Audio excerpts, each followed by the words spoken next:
Hello class 10th NIUS students. तो दोस्तों कैसे हैं आप लोग। दोस्तों आप लोग की फरमाइश के कारण मुझे सेक्शन सी लाना पड़ रहा है होम साइंस का, वरना मैं आपको बता दूं मैं उसी के आगे के क्वेश्चन कंप्लीट करने वाला था। क्योंकि मैंने आपको क्या कहा कि कई सारे क्वेश्चन जो है ना वो सेम होते हैं, एक दो होता है ना जो इधर उधर होता है। अभी मैं देखना आपको MCQ बताते हुए चलूँगा, कोई बात नहीं। आप चाहते हैं मैं रिपीट करूँ, मैं रिपीट भी कर दूँगा, कोई नहीं। बट मैं आपको ये भी दिखा दूँगा कि कोई भी जो सेक्शन होता है ना वो इतना अलग नहीं होता, सारे मिलते जुलते ही हो गए, मगर क्वेश्चन इधर से उधर ऊपर नीचे हो सकता है, ऊपर नीचे क्वेश्चन आंसर हो सकते हैं और कुछ नहीं होता, ठीक है। और इसके अलावा मैं आपको बता दूं कि मैंने जो स्पोकन वाला जो बताया था आपको कि आप हमारे चैनल को सब्सक्राइब कर लो स्पोकन वाले को, तो उस पर मैंने आज शाम को 6 बजे वीडियो डाल दी है। अगर आप लोगों ने नहीं देखी तो पहले जाकर कमेंट के लिंक से ना उसको पहले सब्सक्राइब कर लेना उस चैनल को। और वहाँ पे एक सीरीज़ शुरू हुई है, ठीक है। बिल्कुल बेसिक से इंग्लिश शुरू कर रहा हूँ, बिल्कुल बेसिक इंग्लिश शुरू कर रहा हूँ, जैसे जीरो से लेकर, ठीक है। कोई बच्चा है बिल्कुल ही समझ में नहीं आती भैया इंग्लिश क्या है, तो बिल्कुल बेसिक से लेकर आ रहा हूँ, ठीक है। अगर आपको कोई भी किसी भी तरह का डाउट होता है कमेंट बॉक्स में पूछ लीजिएगा। और दूसरा वो चैनल ज़रूर सब्सक्राइब करिएगा, ठीक है, ज़रूर सब्सक्राइब करिए, ठीक है। क्योंकि आप लोगों के आगे की फर्दर स्टडी के लिए ना वो इंग्लिश का चैनल आपके लिए रामबाण साबित हो सकता है, ठीक है। तो उस इंग्लिश के चैनल पर रोज़ वीडियो आनी शुरू हो जाएगी। आज हम लेकर आए हैं सेंटेंसेस क्या होते हैं, सेंटेंसेस कितने तरह के होते हैं। उसके बाद कल से हम नाउन प्रोनाउन एडजेक्टिव वगैरह ग्रामर सेक्शन पहले पकड़ेंगे, उसके बाद ट्रांसलेशन भी साथ साथ चलेगी, ठीक है। तो बहुत कुछ हम करने वाले हैं उस चैनल पर। तो अगर अभी तक आप लोगों ने चैनल सब्सक्राइब नहीं किया तो जाइए और सब्सक्राइब कीजिए, ठीक है, क्लियर। चलिए, सो अभी हम सेक्शन सी देखने वाले हैं होम साइंस का। चलिए देखते हैं। चलिए फर्स्ट क्वेश्चन हमारे सामने, रिश्तों को बनाए रखने के लिए किसी को कभी भी ऐसा नहीं करना चाहिए। तो इसका आंसर है दूसरे के बारे में बुरा नहीं बोलना चाहिए। ये भी देखिए सेक्शन ए से ही है, यानी कि जो मैंने पहले क्वेश्चन पेपर कराया उसी में से है, ठीक है। अब मैं उन क्वेश्चन पे टिक नहीं लगा रहा जो मैंने पहले कराए हुए हैं। और अगर आपने नहीं देखा तो उस वीडियो को जाके देख लीजिएगा, आपको एक एक क्वेश्चन मिलता जुलता लगेगा और उसको यहाँ टिक लगाने की जरूरत नहीं, क्योंकि अब हम बड़े बड़े क्वेश्चन इसमें करेंगे, ठीक है। सेकंड है, डॉक्टर ने किन 2 लक्षणों के आधार पर पता लगाया कि मरीज काली खांसी से पीड़ित है, ठीक है। तो ये भी आप देख लीजिएगा, इसके अंदर भी मैंने आपको आंसर बता रखा है, ठीक है। वही ये डी है, पहला और तीसरा, ठीक है। इसके बाद हमने थर्ड देखा था, थर्ड में भी वाहन को प्रदूषण मुक्त रखे, जब हमने बात की थी कि प्रदूषण के प्रति जागरूक रखने के लिए आप कौन सा पोस्टर बना रहे हैं, ठीक है। तो देखिए 3 क्वेश्चन तो मिलते जुलते सेम टू सेम आए। चलिए आगे देखते हैं कौन सा अलग है। नेक्स्ट फोर्थ है हमारे सामने, वही जीवन शैली संबंधी बीमारियों को निम्नलिखित में से किसके द्वारा रोका जा सकता है। तो ध्यान और योग के द्वारा, ठीक है, ये भी हमने बात की थी। आभूषण पर हॉलमार्क नहीं दिया गया है, ठीक है। तो ये जो आभूषण पर हॉलमार्क वाला जो सीन है ना वो भी है इसका आंसर। ये थोड़ा अलग क्वेश्चन आया है, ठीक है। इसमें सोना होता है, एग मार्क बोलते हैं, ठीक है। याद रखना आभूषण पर जो हॉलमार्क होता है ना वो एग मार्क होता है, ठीक है, एग मार्क। चलिए तो एग मार्क देख लेते हैं, इसका सोने वाला जो है ना वो एग मार्क है। इसके अलावा गेहूं का आटा खरीदते समय कौन सा मानक चिन्ह होना चाहिए, ठीक है। तो कौन सा मानक चिन्ह होना चाहिए, बी, ठीक है, बी एग मार्क, ठीक है। तो इसका एग मार्क है और आभूषण पर हॉल मार्क नहीं दिया गया है। एक मिनट, लेट मी चेक, ठीक है। हाँ, इसका है डी, ब्रास। ब्रास होगा आंसर फिफ्थ का, ऊपर वाले का होगा ब्रास, नीचे वाले का होगा एग मार्क, ठीक है। समझ में आ गया। तो कुछ क्वेश्चन इधर उधर होते हैं, मैंने आपको बताया था, ठीक। इसके अलावा रसोई वाला जो है वो सेम है, इसमें हल्का हरा रंग मैंने बात की थी आपके अलावा, आपसे जब बात की थी लास्ट टाइम। और इसके अलावा मैंने आपको बताया था कुकिंग फ्रूट जो है ना, कुकिंग फ्रूट जो है उसके अंदर बॉइलिंग था, आप एक बार देख लेना, ठीक है। समझ में आ गया। चलिए आगे देखते हैं। देखिए देखिए छोटे छोटे क्वेश्चन जो थे MCQ वो सारे के सारे मैंने पहले वाली वीडियो में करा दिए थे, और इसमें मुझे C और A सेक्शन लगभग सेम ही लग रहा है। और अगर आपको MCQ में फिर भी कोई डाउट है या कोई प्रॉब्लम है तो मुझे आप बता देना कमेंट में कि भैया ये क्वेश्चन अलग है, इसका आंसर बता दो, तो मैं डायरेक्ट आपको आंसर बता दूंगा। अब 2-3 क्वेश्चन के लिए मैं 25 के 25 क्वेश्चन दोबारा कराऊंगा, तो फिर ऐसे में आपका भी टाइम वेस्ट होगा और मेरा भी होगा, ठीक है। तो MCQ एक बार देख लीजिएगा, और जिनका भी C सेक्शन है वो मुझे बता दीजिएगा कि भैया मेरा जो क्वेश्चन है ना ये 4 क्वेश्चन या 5 क्वेश्चन ये अलग है। या टेलीग्राम ग्रुप या व्हाट्सअप चैनल आपने ज्वाइन किए होंगे, दोनों में आप डाल सकते हैं, मैं आपको पर्सनल भी रिप्लाई दे दूंगा, ठीक है, उन चारों के आंसर, ठीक है। क्योंकि 4 से 5 क्वेश्चन ही इधर उधर है, बाकी सारे क्वेश्चन सेम है, बट फ़र्क इतना है कि कोई 6ठे नंबर पे है तो कोई 8वें नंबर पे, कोई 7वें नंबर पे, ठीक है। मगर अब हम बात करने जा रहे हैं 32 क्वेश्चन, और 32 में आपको बताइए सेक्शन ए का है, ठीक है। और आप लोगों के में भी ये आंसर देखने को मिलेगा, ठीक है। बड़े बड़े क्वेश्चन सारे हैं आपके में, बट वह है कि क्रोनोलॉजी बदला हुआ है। क्रोनोलॉजी बोले तो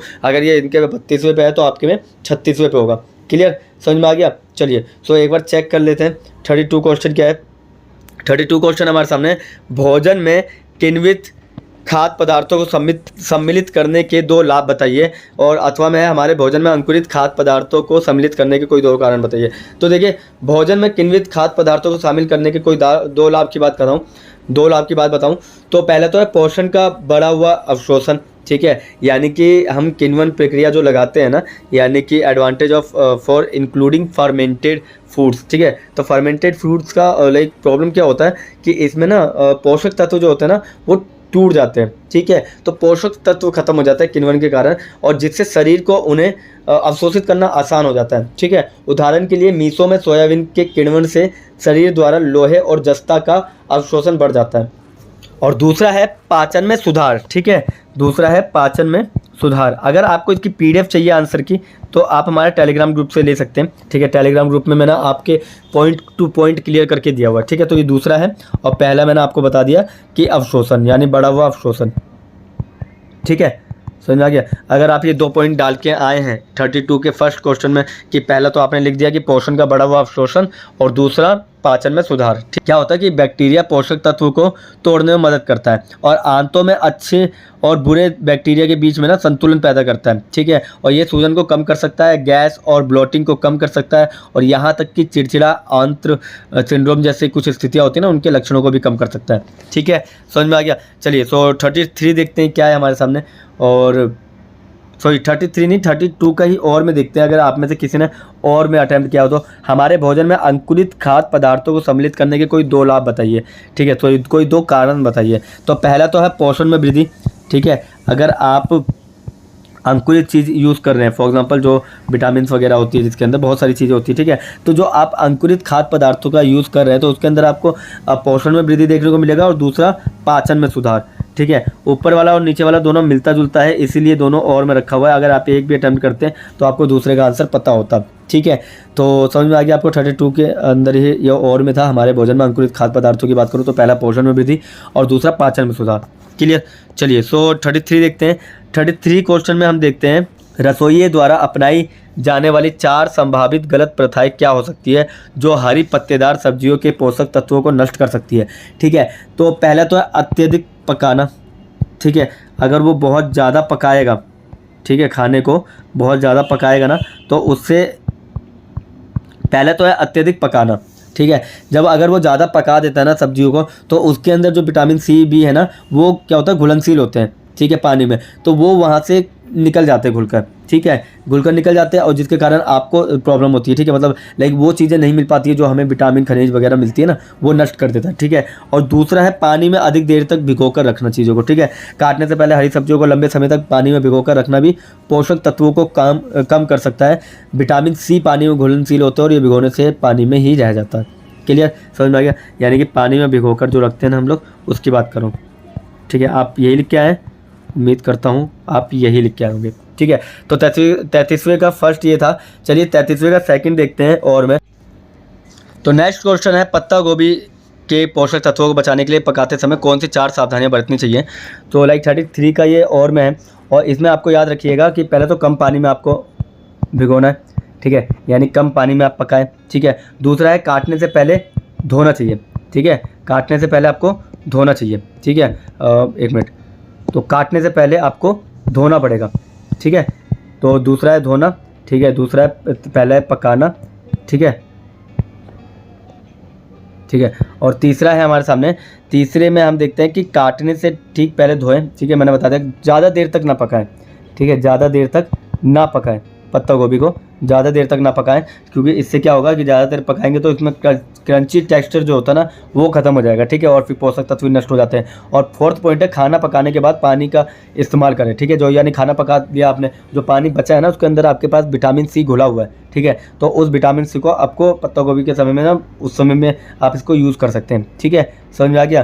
क्योंकि कुछ खनिज और क्या बोलते हैं विटामिन जो होता है ना वो कुछ घुलनशील होते हैं, ठीक है, तो उसे फेंकना नहीं चाहिए, उसी में बनाना चाहिए, ठीक है। चलिए, तो 34th क्वेश्चन देखते हैं क्या है हमारे सामने। मृदा प्रदूषण बढ़ने के लिए लोग किन 4 तरीकों से जिम्मेदार हैं, ठीक है। इसकी PDF अगर आपको चाहिए तो टेलीग्राम ग्रुप से ले लीजिएगा।